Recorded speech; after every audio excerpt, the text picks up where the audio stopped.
ನಮಸ್ತೆ ಸ್ನೇಹಿತರೆ, ನನ್ನ ಚಾನಲ್ಗೆ ನಿಮಗೆಲ್ಲ ಸ್ವಾಗತ.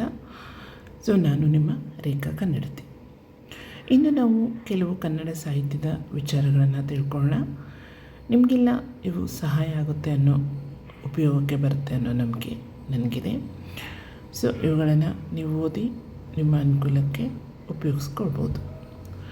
ಹಾಗೆಯೇ ಕೆಲವು ಪ್ರಶ್ನೋತ್ತರಗಳನ್ನು ನಾವು ನೋಡಿದಾಗ 4 ಮಾತ್ರೆಯ 4 ಗಣಗಳನ್ನು ಹೊಂದಿರುವ ಷಟ್ಪದಿ ಪರಿವರ್ತಿನಿ ಷಟ್ಪದಿ, ತ್ರಿಪದಿಯ 3 ಚರಣಗಳನ್ನು ಸೇರಿ ಒಟ್ಟು ಗಣಗಳು 11, ಕನ್ನಡದಲ್ಲಿ ರಗಳೆಯ ಪ್ರಸಿದ್ಧ ಕವಿ ಹರಿಹರ, ಚಂಪುವಿನ ಲಕ್ಷಣ ಗದ್ಯ ಪದ್ಯ ಮಿಶ್ರಣ, ಕಂದಪದ್ಯದ ಮೊದಲ ಚರಣದಲ್ಲಿ 12 ಮಾತ್ರೆಗಳು ಇರುತ್ತವೆ.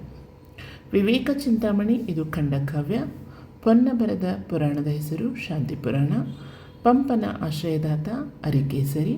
ರಾಘವಾಂಕ ಬರೆದ ಕಾವ್ಯ ಸಿದ್ಧರಾಮ ಪುರಾಣ. ಪುರಂದರದಾಸರ ಗುರುಗಳು ವ್ಯಾಸರಾಯರು. ಹಾಗೆಯೇ ಹಿನ್ನೆಲೆ ಗಾಯನ ಕ್ಷೇತ್ರದಲ್ಲಿ ಗಿನ್ನಿಸ್ ದಾಖಲೆ ಸ್ಥಾಪಿಸಿದ ಭಾರತದ ಹಿನ್ನೆಲೆ ಗಾಯಕಿ ಲತಾ ಮಂಗೇಶ್ಕರ್. ದ್ರಾವಿಡ ಭಾಷೆಗಳು ಸಂಸ್ಕೃತದಿಂದ ಭಿನ್ನವಾಗಿದೆ ಎಂದು ಮೊದಲಿಗೆ ಸಾರಿದ ವಿದ್ವಾಂಸ ಫ್ರಾನ್ಸಿಸ್ ವೈಟ್ ಎಲಿಸ್. ಕನ್ನಡದ ಮೊಟ್ಟ ಮೊದಲ ಅಸಂಗತ ನಾಟಕ ಬೊಕ್ಕತಲೆ ರಾಜನರ್ತಕಿ. ಪಂಪ ಕವಿಯ ಗುರುವಿನ ಹೆಸರು ದೇವೇಂದ್ರ. ಹೀಗೆ ನಾವು ಕನ್ನಡ ಸಾಹಿತ್ಯಕ್ಕೆ ಸಂಬಂಧಿಸಿದಂತೆ, ಕನ್ನಡ ವಿಚಾರಗಳಿಗೆ ಸಂಬಂಧಿಸಿದಂತೆ ಅನೇಕ ವಿಚಾರಗಳನ್ನು ತಿಳಿತಾ ಹೋಗೋಣ ಸ್ನೇಹಿತರೆ. ಧನ್ಯವಾದಗಳು.